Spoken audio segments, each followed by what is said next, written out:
アニメ「週末のワルキューレ2」前編テレビ放送開始記念特番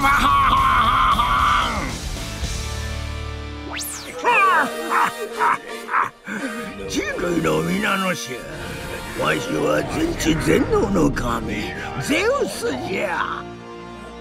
いよいよアニメ「週末のワルキューレ2」のテレビ放送が始まるぞい。これはビッグバン以来のドキドキじゃ。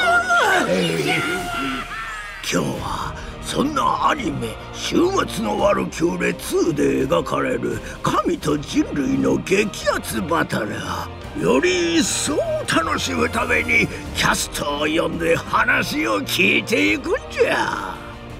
作品の魅力をたっぷり伝える特別番組としてお届けするぞい。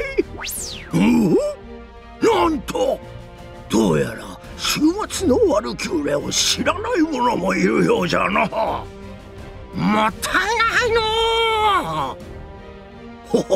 まあ安心せえ。これまでの戦いをわしが分かりやすくまとめておいたからな。題して「週末のワルキューレ第1期スペシャルダイジェスト」。人類を活目するのじゃ。1000年に一度全世界の神々によって開催される人類存亡会議。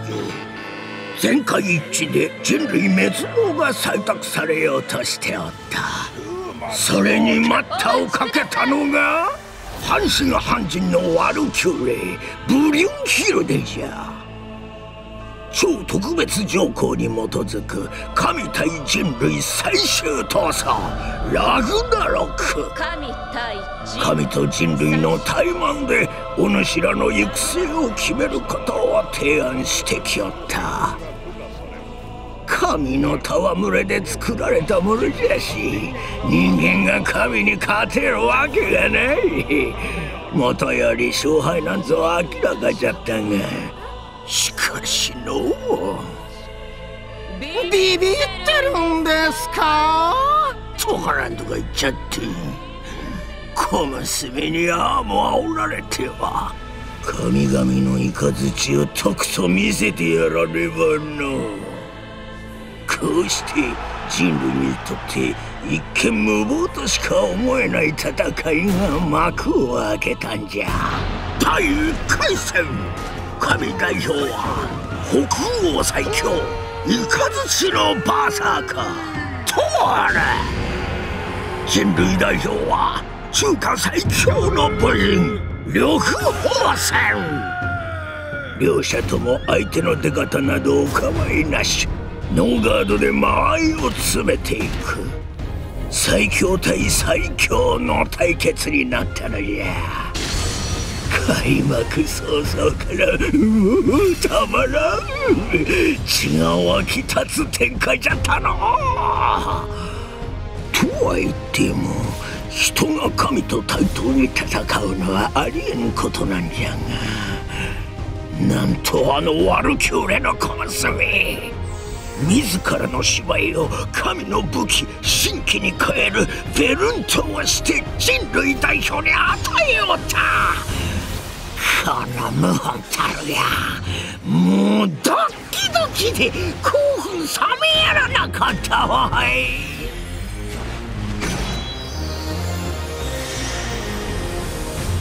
トールと呂布鳳仙、通じるもののないはずの神と人が戦いの中で互いを認め合っていった。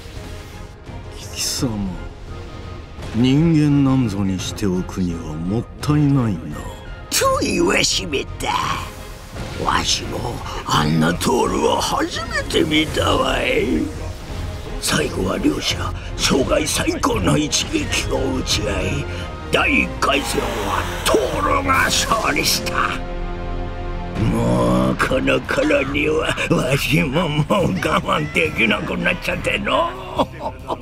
わしの番じゃわしの番じゃわしの番じゃって芝に出番を譲ってもらったわけじゃ。わしの番。そう第2回戦はわし全知全能の神ゼウスと全人類の父アダムの対決となった。まさに始祖対決が始まったわけじゃが、奴からは一切憎しみが感じられない。子供たちを守るのに理由なんているのかいと、皆の心をつかみよって人類を一つにまとめよった。人でありながらアダムはついにこのわしを追い詰め本気にさせおった。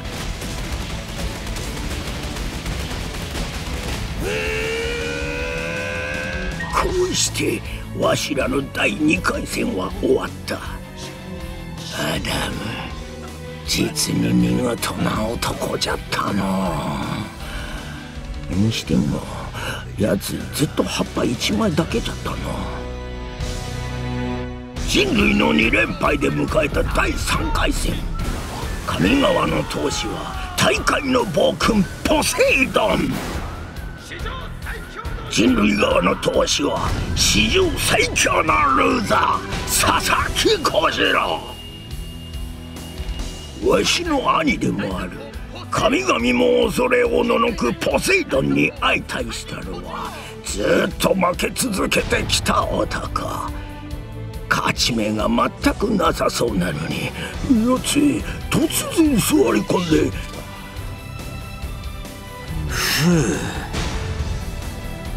死にたくねえなとひょうひょうとしよっての。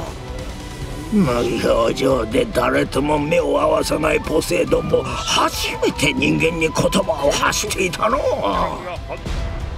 雑魚がとあれ、ポセイドンの圧倒的な強さを前に佐々木小次郎は刀を折られたり何度も絶体絶命になるんじゃが、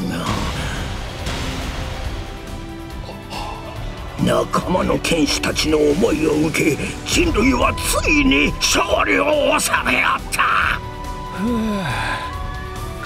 1勝2敗、まだまだ人類にとってはちょっと不利な状況じゃがの、ラグナロクは続く。とまあ第1期はこんな感じじゃったの。どうじゃ、お主らもたぎってきたじゃろう。先が気になって仕方ないじゃろう。わしですら全く予想がつかない展開じゃが、週末のワルキューレ2ではこの続きが描かれていくんじゃ。それではここからはそんな2期に登場するキャラクターたちに命を吹き込むキャスト陣に話を聞いていくぞい。キャラクターや物語の魅力を紐解いていこうではないか。まずはこの男。人類の皆さん、こんにちは。神代表ヘラクレス役の小西克幸です。気合がみなぎっております。よろしくお願いします。ヘラクレス、ラグナロク第4回戦神川の闘士じゃ。こやつは人から神になった半身半人の不屈の闘神。お主ら人間を愛する強く優しい心を持つ男じゃ。さてまずはじゃ、まだまだ盛り上がりが足りんからの、お主とジャック・ザ・リッパー役の杉田智和とで対決してもらおうかの。題してラグナロクチャレンジ。お主らの対決にふさわしい特製マシンをわし自ら用意したぜ。ルールは簡単。光っているモグラちゃんは制限時間内にどれだけアタックできるかで勝負じゃ。ヘラクレスは棍棒の使い手、お主とのシンクロ率があらわになるぞ。わかりました。じゃあやってやろうじゃないですか。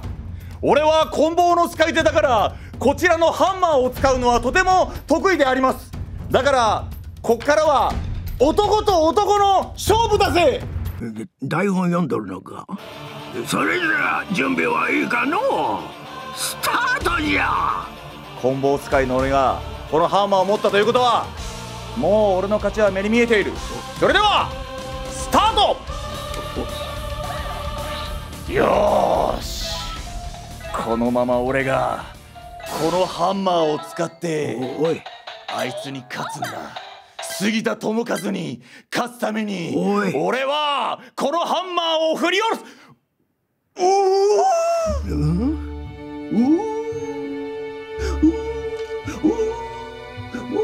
光ってない。何してんの。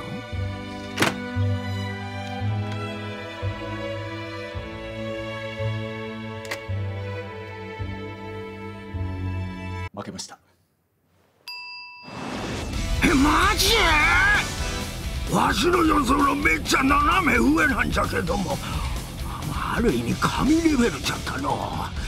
というわけでお主の結果はまさかの0点じゃ。ああ、くそー、頑張ったのに神のみんなすまない。ある意味面白い。後でジャック・ザ・リッパー役の杉田智和にも挑戦してもらうからの。視聴者の皆は勝負の行方を楽しみにしとるんじゃぞい。よし、ではいよいよ話を聞いていくぞい。まず最初の質問じゃ。お主と週末のワルキューレとの出会いは一体どんな感じじゃったんかの。そうですね、僕、漫画が大好きでして、でそれで週末のワルキューレという作品も、その当時出てる巻を全部買って、さあ読もうと思ったらアニメ化ですってなって、あ、もうキャスト決まってんだってなって、それで読むのやめたかどっちかなんですよね。というのも、僕は自分が好きな漫画とかっていうのが、アニメ化になった時に自分が参加してないと、その作品がめちゃくちゃやっぱりアニメになってさらに面白くなってると悔しいんですよね、やっぱりね。だからなんかそうなってしまうと読まなくなるんですよ、漫画を。でも我慢できなくて、でそれで週末のワルキューレ、途中までなってたのをまた読み始めて、そしたら2期のアニメ化が、発表されて、であっと思ってやれるかもっていうので、ちょっとオーディションが僕の方にも来まして、ありがたいことに。それでヘラクレスを受けさせていただいて、でヘラクレス役に決まったんですけども、神と人間がどうやって戦うのかとか、なんかそういうのってやっぱ男の子ってバトルものってワクワクするじゃないですか。でさらには週末のワルキューレの面白いところって、ただ戦うだけじゃなくて、その神だったり人間だったりとか、特に人間側とかですかね、そのキャラクターのその時代に生きた人たち、周りにいた人たちが観客で登場して、なんかそういうその芯になる人たちだけじゃなくて、周りの人までも焦点をどんどん当てて広げていくっていう、なんかその物語の作り方がとっても面白くて、当時読んでた記憶があります。なるほど。では役について質問じゃ。お主の演じたヘラクレス、あやつの最初の印象を教えてくれんかの。そうですね、ヘラクレスっていうのはやっぱりその半分人間で半分神様でっていうキャラクターで、なんですかね、真っ白というか純白というか、何にも汚されていないというか、すごく清らかな、芯の強いかっこいい兄貴的なイメージですかね。はい。そんなヘラクレスとお主自身に何か共通するところはあるかの。ありますかね。皆さんコメントを書いてください。YouTube なんでYouTube のコメントいっぱい書いてください。共通点ここがあるよって。個人的には全く共通点ないんですよね。いや、みんなも書いて。あんな清らかじゃないし、意志強くないし、なんか人類愛じゃないですけど、全てをこう包み込むような、そういう懐の大きさもないし、だからなんか似てるところは全くなくて、逆になんかあえて誰にでも優しくなれたりとか、誰かのために何かをしてあげたりとか、なんかこう思ったことをこう最後まで貫き通すっていう、ああいう信念的なものっていうのはちょっと見習いたいなとは思います。はい。では率直にヘラクレスを演じてみて、どうじゃった？難しかったっすかね、ヘラクレスというキャラクターは。どうしてもね、ヘラクレスって難しいのが、本当に憎しみ、人を憎んだりとかっていうのがないキャラクターなので、どうしてもそのいつもの気持ちというか、その表現方法で演じてしまうと、どうしてもこう憎しみだったりとか怒りだったりとか、そういうものがやっぱりセリフにすごく乗ってくるので、そうじゃなくて、そのなんか、例えば今回だったらジャック・ザ・リッパーに対してどう思うかっていうことだったりとか、その人類に対してのこう人類愛だったりとかっていうのを、その怒りとか憎しみとかじゃないっていう方法で表現するのが非常にこう難しかったですね。ほほ、実に面白いぞい。特に注目してほしいシーンなんかはあるかの？難しいですね、なかなか。まあなんか今回このヘラクレスとジャック・ザ・リッパーのこの2人の戦いっていうのは、とっても原作を大事に丁寧に描いてくださってて、とてもありがたくてですね。でその中でやっぱりそのヘラクレスっていうキャラクターがやっぱりどうやって生きてきたのかっていうのを過去も含めて全て余すところなく描いてくださっているので、やっぱり個人的にはその全部のその4話っていう、まあそれでも4話しかないんですよね。やっぱりそのワンクール丸々ではなくて、でその中でその4話っていう中の彼のその生きたその人生というか神性というかそれをなんか全部こう感じていただけると嬉しいなとやっぱ思ってるので、まあそういうふうに聞かれるとやっぱりどうしてもね、ヘラクレスやってるとこう全部ってやっぱり言いたくなっちゃいますね。あとはまあそうですね、どうしてもなんかどこか絞り出して答えてくださいっていう風な感じであるのであれば、そうですね、やっぱりその人類愛を説いてるところだったりとか、その最後とジャック・ザ・リッパーとヘラクレスのやっぱりこうセリフのやり取りだったりとか、その辺とかですかね。いい話が聞けたわい。週末のワルキューレで一番好きなキャラをこっそりわしに教えてくれんかの？これはね、やっぱりね、参加しちゃうとそのキャラクターが、まあ、変な意味じゃないんですけどちょっと分身的なその彼のその人生を一緒に歩んでしまったので、まあ、分身的なちょっと感じで見ちゃうところがあるので、やっぱりこうどうしてもヘラクレスになっちゃうんですけど、まあ、ヘラクレスを除外して誰かっていうと、やっぱこうみんなこれをね、週末のワルキューレを見てる皆さんがやっぱり気になってると思うんですけど、アフロディーテですよね。何？やっぱこうみんな気になるだろ。やっぱこう激しい戦いをした瞬間のアフロディーテ気になるだろな。俺も気になるんだよ。さすな。なんか物語そっちのけでそこにどうしても目がいっちゃうんだよね。指をさすな。両サイドから支えられ、あんな表現ある？そうだよね。なのでアフロディーテです。しょうもないの。わしもじゃ。いや、ほんじゃついでにもう一つ、もし週末がやってきたらお主なら何をする？滅亡するとしたら何もしないかもしれませんね。今まで通りの、生活をするかなと思います。多分家族に連絡してお父さんお母さん今までありがとうって言って電話して、あとはひっそりと家で過ごすんじゃないかな。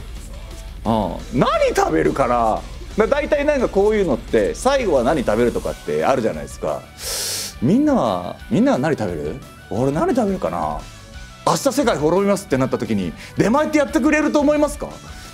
だから多分明日世界が滅びますってなった時に自分が食べたいものって食べられない気がするので家にあるもう賞味期限とかありそうなものだって、冷蔵庫に入ってるものとかね、そういうのを食べ尽くしたいと思います。あと家にいっぱいお酒があるのでそれをちょっと飲み尽くしたいなと思います。はい、それでもう酔っ払って寝ちゃってたら世界が崩壊してもわからないのでそういう生き方にしようかと思います。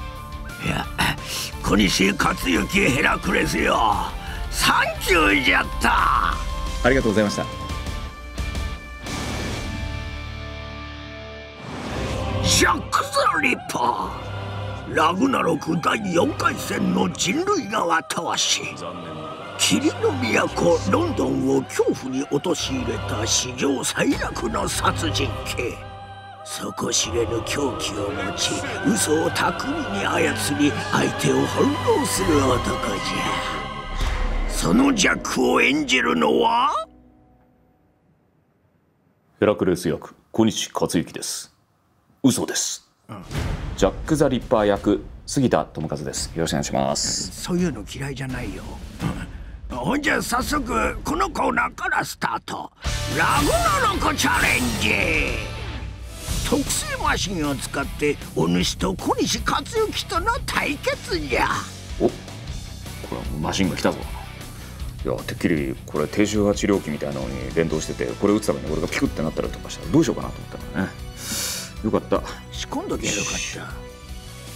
ちなみに小西克幸は0点じゃったわ。絶対おかしい。ヘラクレスは慈愛の男だから小倉君を殴るわけにはいかないって言ってゲームを拒否したかもしれない。でもゲームを拒否したらこの放送出られないじゃんってことなんですよ。矛盾しているな。早くやりなさい。さすが小西さんだ、よし、じゃあやっていきましょうか。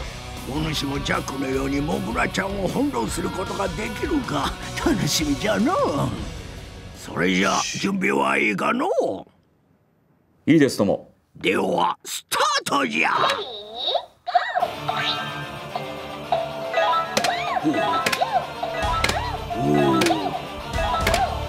かなかいいな。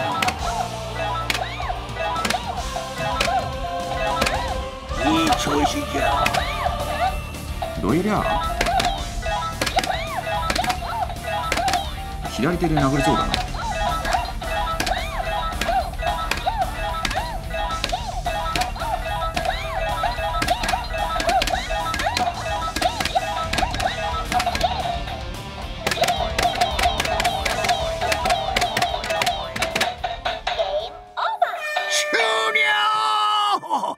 お主の結果は520点です。小西克幸に勝っとるわい。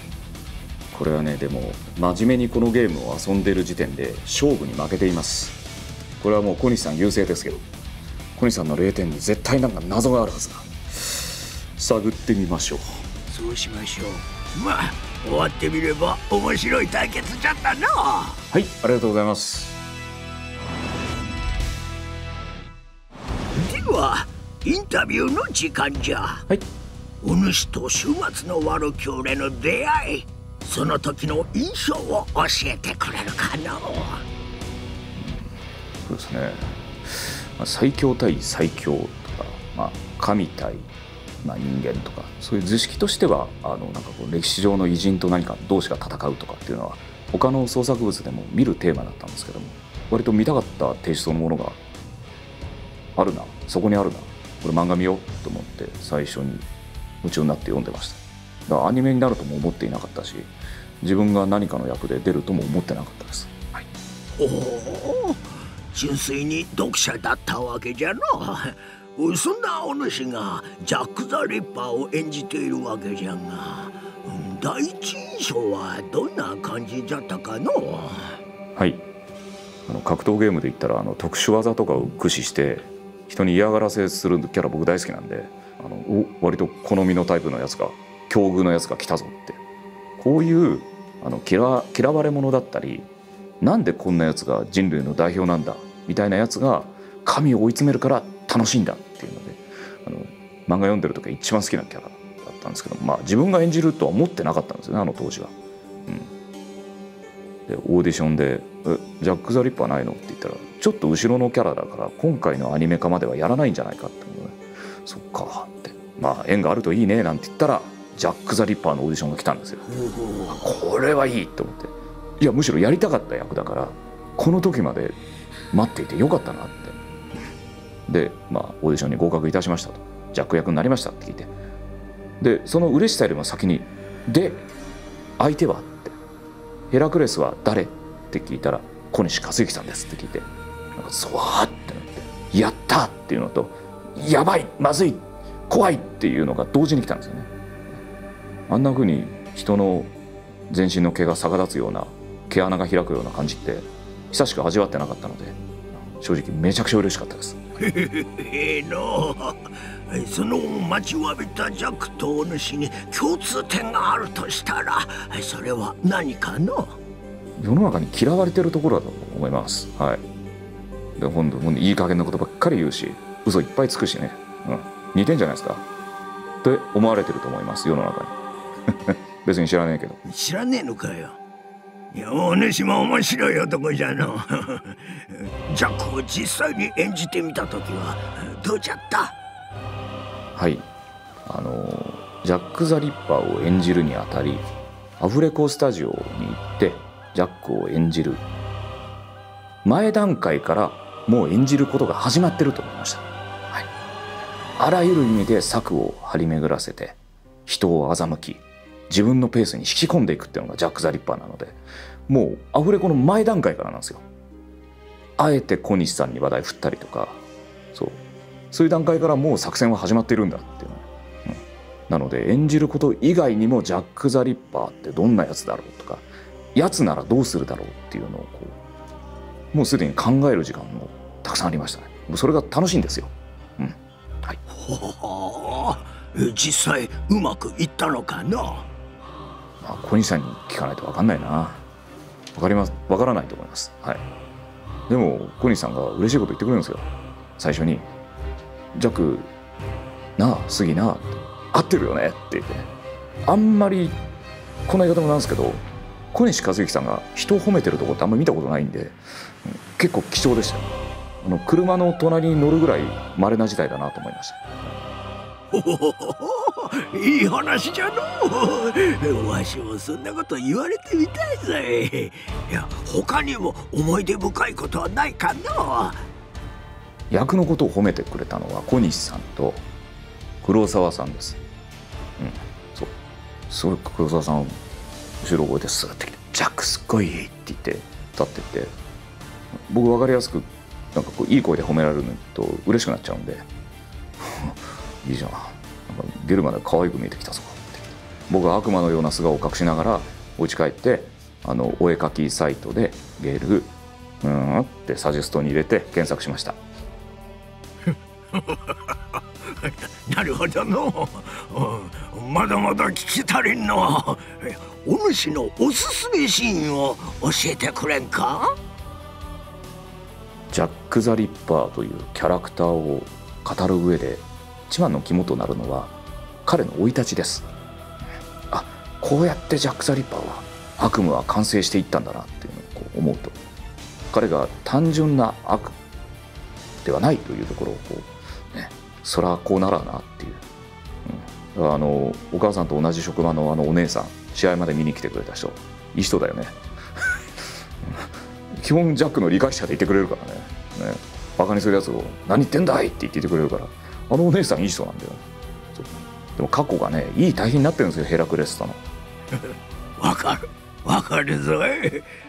思わずここは力が入ってしまったなんてところもあれば教えてくれ。はい、歌うとこです。はい、歌苦手なんで何度かセリフっぽくごまかせないかなと思ったんですけど、なんか許されないことが発覚したので、最初は歌唱用の人って用意できないんですかって言ったら「ふざけてんのかお前」って言われて「はいふざけて言いました」って、これももう作戦のうちなんで、でも自分でやることになるだろうなって、それとジャックの子供の頃の声ってワンチャン自分がやるものだろうと思ってチェックしてたんですけど、ちゃんと子供の頃役の人がキャスティングされたんでほっと胸をなで下ろしました。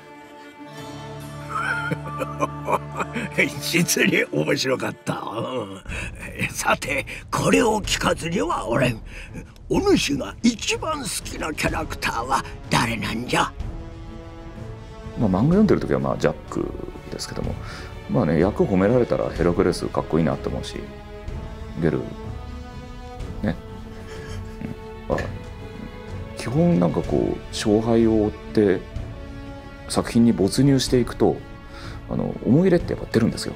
どっちが勝つ負けるじゃないなっていうところに超えた先にあるんで、戦いの中でこう戦う、勝つかどうかその後でいいっていう考えに行き着くんですよね。なので誰が好きというよりもこの物語の結末終末に向けてどう行くのか、それはもう単純な好き嫌いの感情では表現できないと思います。ジャック・ザ・リッパーって嫌われてるのに人の注目を集めるんですよ。みんながあいつを夢中でいられない日がないぐらい、あの場においてね、それも含めて魅力的なキャラかなって。なのでジャック好きだよ。嘘だと思う？お主はジャックそのままじゃな。お主は人類側の闘士ジャックを演じることになったわけじゃが、もし本当に終末が訪れたらお主自身はどうする？ゼウス様、それ言って大丈夫なんですか？大丈夫じゃ。まずくないですか？何が？ラグナロクっちゃダメでしょ。だって受け入れると思います。特に何もしないでいつもと同じ一日を過ごしていつの間にか世の中が終わってるっていう方が多分気楽です。多分街はほら狂気に走る人たちで大変なことになってるはずなんで、静かに受け入れます。大丈夫ですか、ゼウス様？なんかダメか？いや、これわしってば神じゃからちょっと聞いておきたかったんじゃよ。いや、どの話も面白かったぞ。杉田智和ジャック、サンキューじゃった。こちらもサンキューです。なんかいい声で自分の名前呼ばれるって気持ちいいんだなって最近思いました。はい。シファラグナロク第5回戦神川の闘士じゃ。インド1116中の頂点に立つ絶対神にして宇宙のバイラバー。戦いを愛し天下一の喧嘩師と評される男じゃ。そのシバを演じるのは、はい、シバ役の鈴木達久です。番組を見ているみんなは分かっとると思うが、ラグナロクチャレンジじゃ。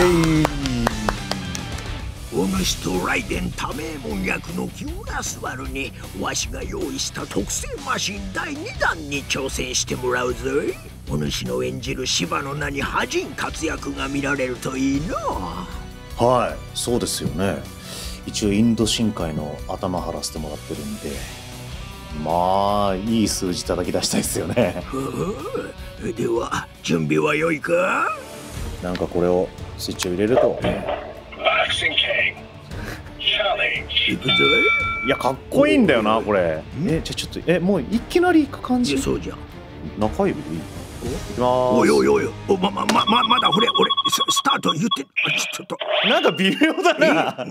何始めてんじゃん。ちょっと待ってこれ一回リハーサルさせてください。ちょっと待って。いや、そりゃないでしょ。ちょっと待って。何言ってるんじゃ。おお、でも700。これダメかもな俺。もうダメじゃん。ちょっと待って、マジで一発勝負でちゃんと決めないといけないですよね。ちゃんと決めないといけないですよね。うわー、ちょっと頑張ろう。やるぞ。一撃いけたら、じゃあこれをもう本番の数字にします。頑張ります。いきます。せーの。こんなもんやな。そこまで。結果はどうじゃ。はい。スコアは532です。おい、お主あんなに練習しとったろうが。どういうことなの？不安になってきたわ俺も。でもこれは案外接戦になるかもしれんの。木村昴の挑戦に期待じゃな。お主は第1期から出演しておるが、この作品に対してどんな印象や感想を持っておるんじゃ？そうですね。1期から芝はずっとその戦いたいという気持ちがありながら、もうこのラグナロクに参加してたので、そうっすね、まあこうやって言ってくれているね、ゼウスのジジイがずっと邪魔してきてるんでなんじゃと戦いたいって言ってもね、なかなかちょっと戦わせてもらえなかったりっていうのが多かったんですけど、でもこう、まあ、芝としてはとにかくやっぱりそういう怠慢だったりとか、そのまあ多分その殴り合いっていう形にはなってるんですけど、多分人との交流、なんかある種その高揚感もあったりワクワクして闘争心もあるんですけど、それ以上に好奇心だったりとか、あとそのどんなやつか知ってみたいっていう、それはすごくこう自分が関わる上でも大事にしながら、そのただその戦いをワクワクして早く殴り合いしたいなじゃなくって、どんなやつらなんだろうなって、どんなこいつらはこういろんな知らないところを見せてくれるのかなっていうのは思いながら見てましたね。だからね、なんかこう早く戦いたいもありながら、その交流できてる様が羨ましいって思いながらも実はいましたね。はい、まあ2期でやっと戦うことができたわけじゃが、作品への印象とかは変わったりしたじゃろうか。いや変わったところもあるっちゃあります。でもどちらかというとその作品全体としての印象だったりとか、そのまとっている雰囲気みたいなものは変わったっていうのは大きくなったなとか、よりその見せ方であったりとか、あんな試合を超えたいなとか、自分なりのベストバウトにしたいな、見てる人にとってもベストバウトになってほしいなっていう、欲も出てくるんで、そういうところでの変わった瞬間はありますね。あとはやっぱりその制作に携わっている方々だったりとかに自分個人がかけられた嬉しい言葉だったりとかもありましたし、なんかそういったところにこう一中の人っていうところで答えたいっていう、芝はあなたしかいないですからっていうふうに言っていただいたその一言に答えるために何をするか、どうできるか、自分が何をこのフィルムに返せれるのかっていうところは思うようになっているので、小さな小さな変化と大きな大きな自分の野望みたいなものはすごく持ちながら関わってはいったので、ちょっと個人的にはその変わってもいないようで大きく変わったっていうちょっと矛盾はしちゃってるんですけど、そういった気持ちではいましたね。はい。おお、なるほどな。じゃあ次は芝について聞いていこうかな。はい。芝の第一印象を教えてくれるかな。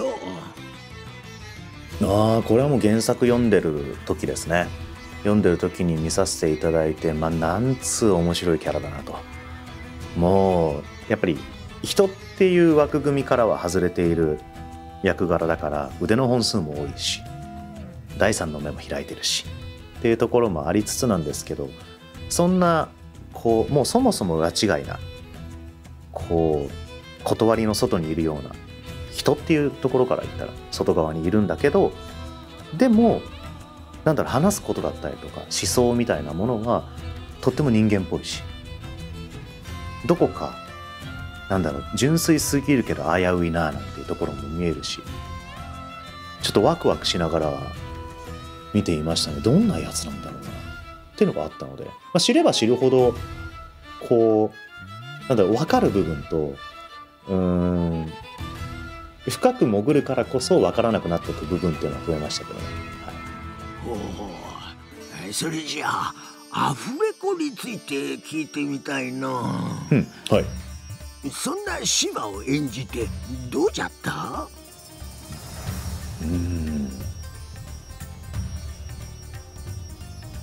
どうだったんだろう。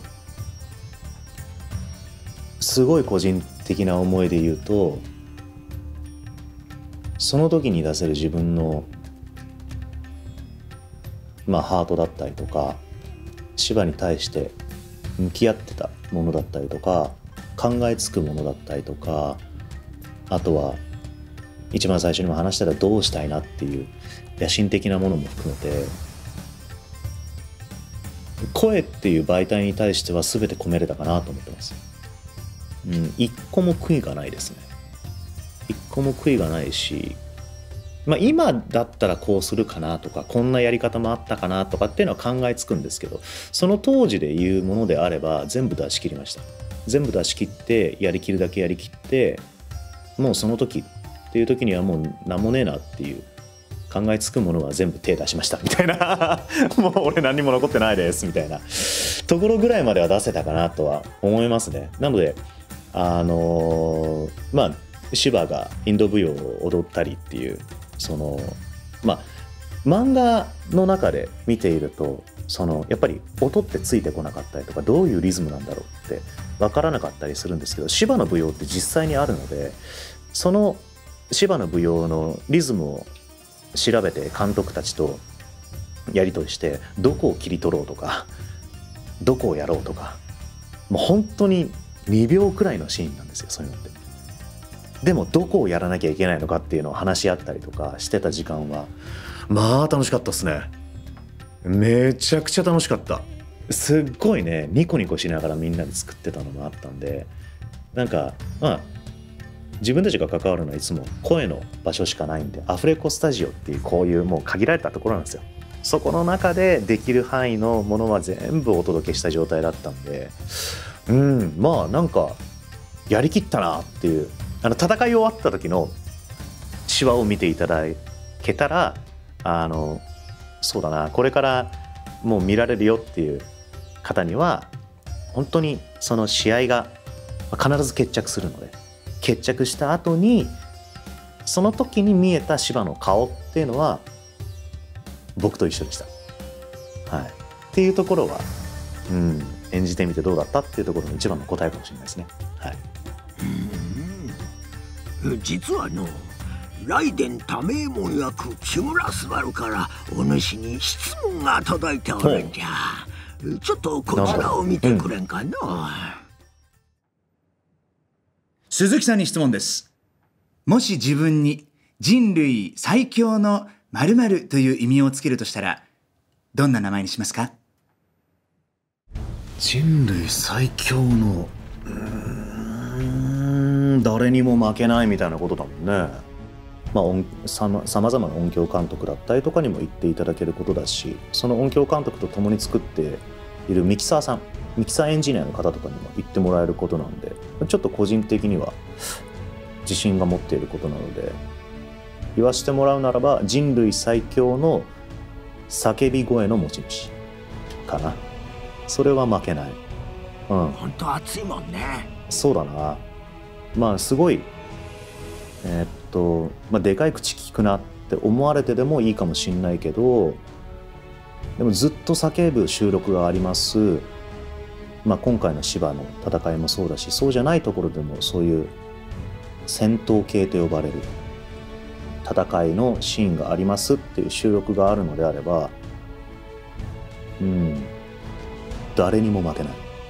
絶対に声は枯れないし、その時にその叫びっていうものにいろんな感情を込めてほしいっていうものにも全部に応えられる自信があるし、それを貫き通す意志もあるので、そこは絶対に誰にも負けないですね。なるほどな。よし、みんなにも聞いとる質問なんじゃが、もし人類が終末を迎えることになったら、お主は何をする？これ難しいよな。終末っすよね。いろんなやっぱりエンターテインメントではね、もう何度も語られてるような世界観ですけど、何するかな。でも今頭にパッて思い浮かんでるのは、味噌汁飲みたいっすね。一旦味噌汁飲みたい。大好きなご飯とお味噌汁みたいな、本当にちょっとしたご褒美みたいな、それしてから考えるかな。それがなんかありきたりなんですけど、自分の中での一番のいい週末かなっていう。はい、あれ味噌汁の具は何？ナス？ああ、もう時間じゃ。鈴木達久シェフ、サンキューじゃった。はい、ありがとうございました。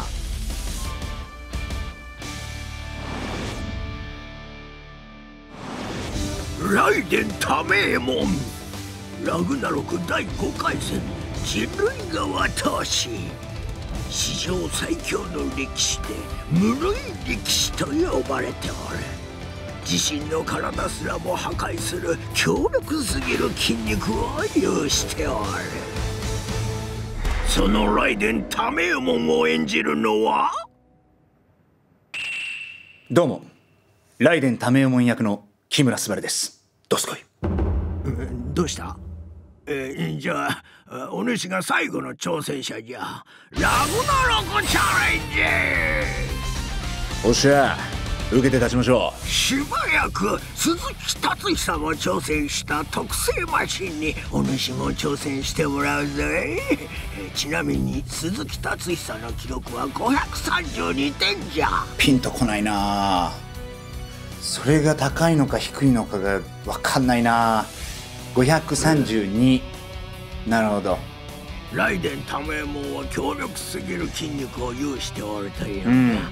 筋肉に自信はあるかの？僕はね、そうでもないんですよね。ちょっと見かけ倒しで申し訳ないんですけど、虚弱です。すごい、はい。あんま筋肉とかないタイプですね、僕は。はい。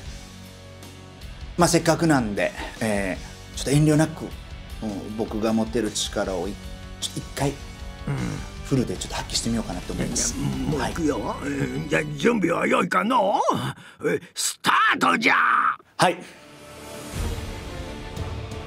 いきますね。よし行け。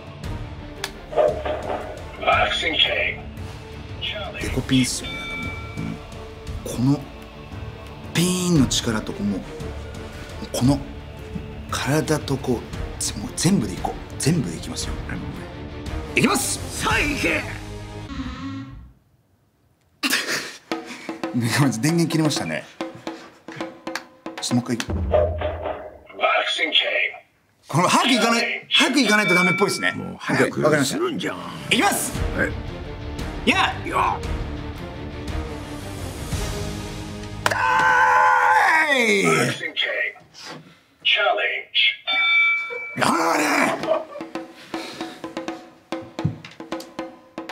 ノーカウント？なんでやねん。何してんの？ちょっとうまくいかないな。いきますよ。じゃあもう一回リベンジいきますよ。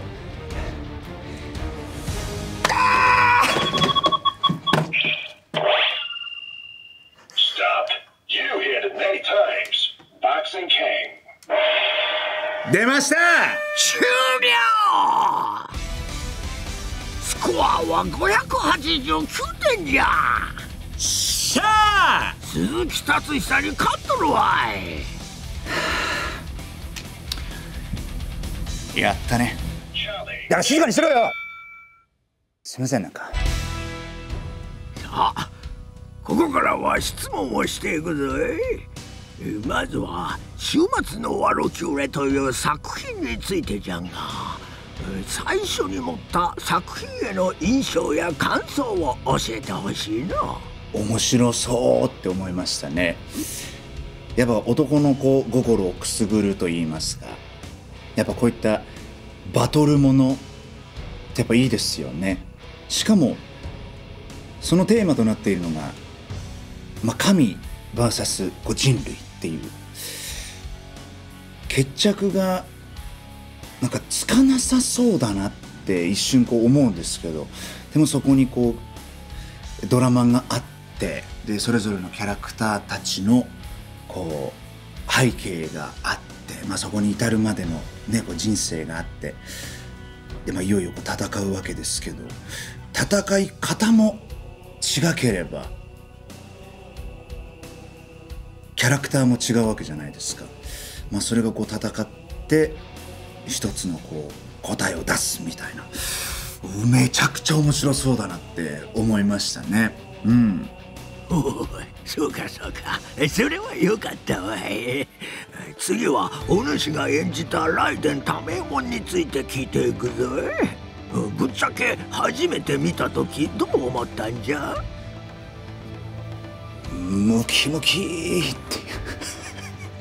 ごめんなさい。もういわゆる僕らが見るキャラ絵と呼ばれるキャラクターデザイン画っていうのがあるんですけども、それを拝見した際にですね、とにかくむちゃくちゃ、筋骨隆々、鋼のバディ、なんかそれがやっぱ印象的でした。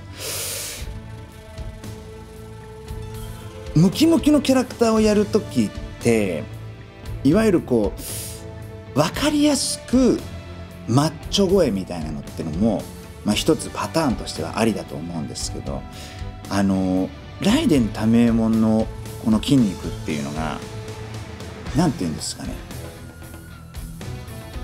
モテたくて鍛えた筋肉とかじゃなくて、生まれ持ったなんかギフトみたいな、なんていうんですかね、いや天からの授かり物的な筋肉だっていうのをお話を読んで、知りまして、だから要は多分頭がマッチョなんじゃなくってシンプルに体がマッチョなキャラクターだなっていうふうに思ったら、やっぱいつも僕やるいわゆるマッチョマッチョみたいな声じゃなく、ちょっとそこに余裕みたいなものがある、なんかそういう声にしてみたいななんていう想像も膨らんだりとかして、なんか初めての体験でしたね。一枚のキャラクターのいわゆるキャラ絵なんですけど、なんかものすごく想像が膨らむ、なんか不思議な見た目でしたね。なんで線が入ってんだろうっていう、この体になんか赤い線が入ってるじゃないですか。これだからこれが何かすごい気になりましたね。これ後々ね物語が進んでいくともちろん分かるんですけど面白いな。そんな雷電多名門は力で最強じゃが、お主が最強だと思うことはあるかな？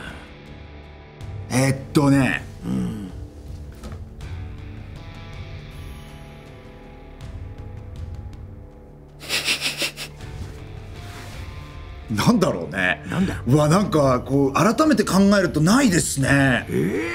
僕は絶対みんなに負けないものですよね。なんだろう。明るさ、薄答え薄この番組コメント書き込めるから誰か教えてもらえば。いろいろみんな書いてくれてるんですね。何があるかな。僕が絶対負けないものなんかあります？ラップラップ力、ラップ力とか。なるほどね。いやそういうことね。確かにね。そりゃそうです。声優さんとラップバトルするんだったらもうそりゃそうですよ。声優さんとラップバトルするんだったら負ける気しないですよ。そりゃそうですよ。そういうのでいいんですか？いいよ。そういうのでいいんですか？なんかじゃあなんだろう、なんかありそうだな。何？ありそうだぞ。なんかなんだろう。最短ダイエット記録。これ負けないですよ。1ヶ月で、過去にはね1ヶ月で17キロ痩せるってダイエット、なんと僕成功させてますから。すごいでしょ。すごい。これ勝てる人いないでしょ。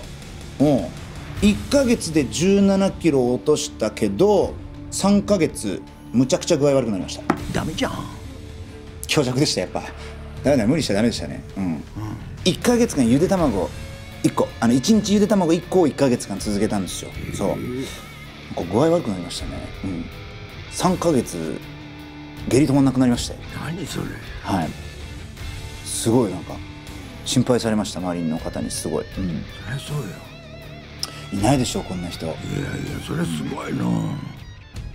じゃあそんな真逆とも言える雷電多名門を演じてみて、はい、どんな感じじゃったのかな。非常に演じ応えがあって、とっても楽しかったなっていうふうに思います。自分にない部分っていうのが、今回非常に多かったもんですから、想像で補ったわけなんですが、やっぱりこう演じていく中で特に楽しかった部分としては、なんかね、こう芝に戦いを挑んでやられるじゃないですか、でもちろんこうダメージがあるんですけど、ダメージを負えば負うほど雷電多名門っていうのがね、こう力を増していくんですよ、普通戦う時って一番最初が一番元気で、戦っていくうちにここ疲れていくじゃないですか。疲れていって最後ゼーハーするっていうのがリアルなんですけど、雷電多名門のすごいところっていうのは、おめったいのーって言って、やられてもやられても次の手っていうのが出てきて、なんかそこがやっぱすげえなって思うというか、決して惜しみしてるわけじゃなくてね、こう戦えば戦うほど強くなるっていうところが演じてても、楽しい部分だったなっていうふうに思います。ただね、大変なのが、戦いはさ、こう戦ってる時間は伸びていくわけじゃないですか。だから大体こうリアルなお芝居をする場合は、ごめんなさい、決して今回のこの多名門がリアルじゃないってことが言いたいわけじゃなくてね、分かったよ。本来だったらこう戦って一番最初めっちゃパワー出してだんだん疲れてくるから、最後の方はこう弱々しくなるんだけど、それがこうものすごくリアリティがあるわけじゃないですか、戦ってる時間は長いのに強くなっていくから、そうなんじゃ。途中でやっぱ思うんですよ、1個目もうちょっと弱くやっとけばよかったみたいな。そう、もうこっちはもうその最初から全力で挑んだ結果、まだ上があるからって、もう最後の方もね、鈴木さんと2人しながらもう「でー!」とかもうこうセリフ言った後2人してこんなになりながらなんかやってましたね。わしもそうじゃ。一回座ろうかみたいな、深呼吸しようかみたいな、やっぱ大きな声出してこう動きますから、ちょっとこう酸欠になったりとかもしながら、でもなんかこう全力でやれた気がしますね。もっと全力でやれ。ちょうど柴谷君の鈴木達久の名前が出ておったんが、お主に質問が届いてるぞ。ほれどうぞ。これね、すごい聞きたいの。木村昴に対して雷電多名門はどんな影響を及ぼしましたか。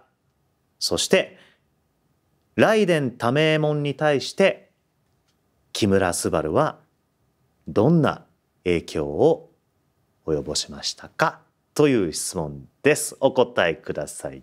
どうぞ。どうじゃ。知らん。どんな影響、いやそれも多名門さんサイドに聞いてくださいよ。僕は僕はだからなんじゃ。困ったな。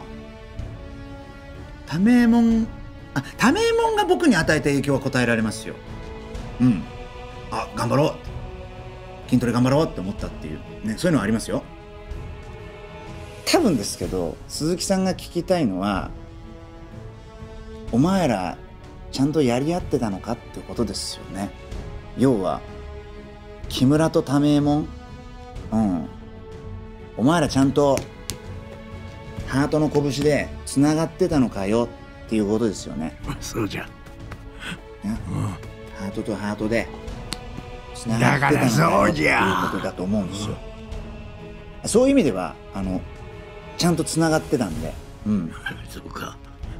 雷電多名門の体を僕が借りて、で僕が声を貸すみたいな、そういう感覚でやってましたね。ギブアンドテイク。拳と拳で語り合えとったっちゅうこっちゃの。それはよかった。じゃあ最後にもし本当に週末が訪れるならお主なら何をするか。いや一回は考えますよね。これ究極の質問ですよね。いや多分ですけど、むっちゃ泣く。嫌ですもんね。人類滅亡。やだやだって泣くと思うな。結局ね、なんか美味しいものをたらふく食べるとか、あの子に好きって伝えるとか、まだ言えてなかったありがとうを言いに行くとか、なんかいろいろあるんでしょうけど、結局みんな泣くと思う。それ系の映画って結構あるじゃないですか。なんかそのあれだ、船のやつだ。たったなんとかってやつ。ああいう時いつも思うんですけど、なんかこうでっかい隕石がこう地球にこうバーン。違うのか。すっごいこう波がブワーみたいな。隕石か。あんななんかこう浜辺で2人で抱き合いながら待てないっすよね。もういつも思ってるんですけど、あれテレビで放送されるたんびに思うんですけど、無理よね。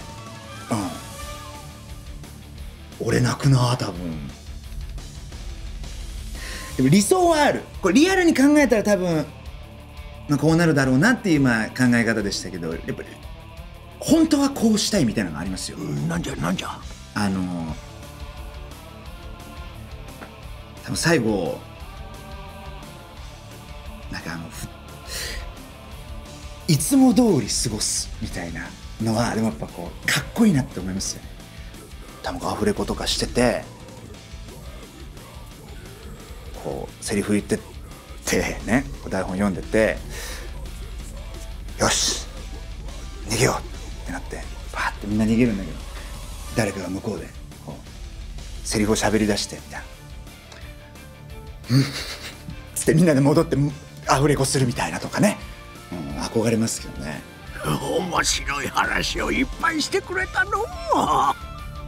皆の衆楽しんでもらえたかの。木村昴の来電でした。サンキューじゃ。こちらこそありがとうございました。ここまでやってきたアニメ「週末のワルキューレ2」前編テレビ放送開始記念オンライン特番。終わりが近づいてきてしまったわい。楽しい時間はあっという間じゃの。最後に今日登場してくれたキャストの皆からメッセージがあるざい。はい、というわけで、週末のワルキューレ、特番を見てくださって皆さんありがとうございました。そうですね、もうすでにネットフリックスさんの方で、全て見ましたよ、シーズン2全て見ましたよっていう方はいらっしゃるかと思いますけれども、今日ですね、4人のキャストが、振り返っていろんなことを話したと思います。なのでですね、それを踏まえて、またテレビでこう始まるですね、第2シーズンの方をですね、見ていただけるとちょっと見方が変わるんじゃないかなと思います。で、皆さんが見て応援してくれたらですね、シーズン3なんていうこともあるかもしれませんので、ぜひとも今後とも、週末のワルキューレ応援してください。今日はどうもありがとうございました。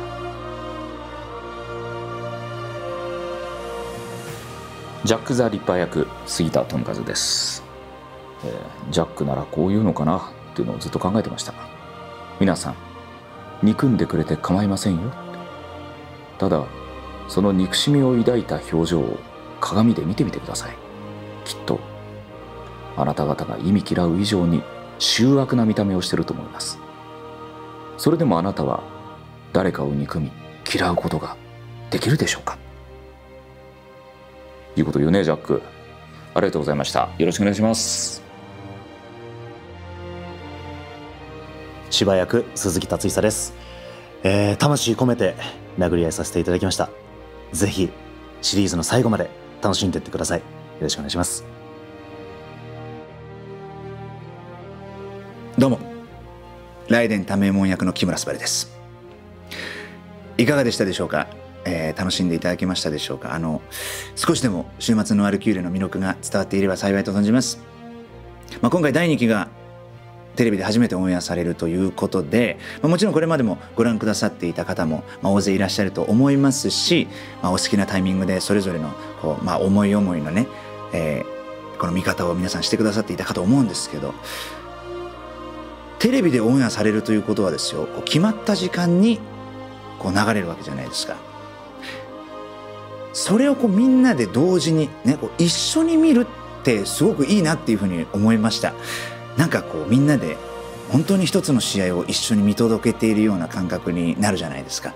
だからとっても、楽しみだなっていうふうに僕も思いました。雷電タメヨモンをやっぱ演じた手前、僕は人間側を応援しますけれども、どちらも本当に全力で戦ってますので、皆さんが推すキャラクター、もしくは皆さんがかっこいいなと思った側をですね、応援しながら見ていただければ嬉しいなというふうに思います。ということで、いつものやつでお別れしましょう。ではまた会う日まで、どうぞ。皆の者ありがとうの。最後に改めてアニメ週末のワルキューレ2の配信放送情報をおさらいじゃ。アニメ週末のワルキューレ2前編は現在ネットフリックスにて好評独占配信中。そして2023年4月14日よりテレビ放送開始。東京 MX で毎週金曜24時30分から、 MBS で毎週金曜26時55分から、 BS11 で毎週金曜24時30分から放送じゃぞい。後編も2023年独占配信開始予定じゃ。次々と繰り広げられる熱い戦い、見逃すでないぞ。わしも待ちきれんわい。ということで、ここまでのお相手は全知全能の神ゼウスじゃった。じゃあバイバイ。面白くなるのはこれからですよ。ルールは簡単。人類か神かどちらかの死。これがお前の悪意なら全て砕くのみ。二人で最高のフィナーレにいたしましょう。いいね、ぶっちぎりで来いよ。全部受けてやるよ。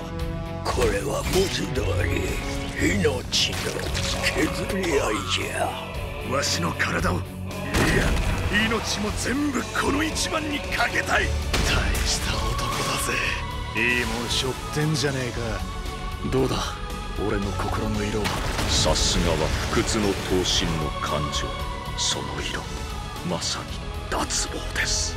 ヘラクレスは何者にも屈しない。いいんじゃないその意気込み。確実に近づいています、終わりは。これ全部計算通りなのかな。あの性悪女ちゃんの。お姉様は知ってたんすね。こうなることも知ってたんすね。ワルキューレの名の由来は戦死者を選ぶ女。我らに感情など無意味。どうしているね、お姉様は。ここまでして人類を救おうとするんすか。大切なものを守るのに理由がいりますか。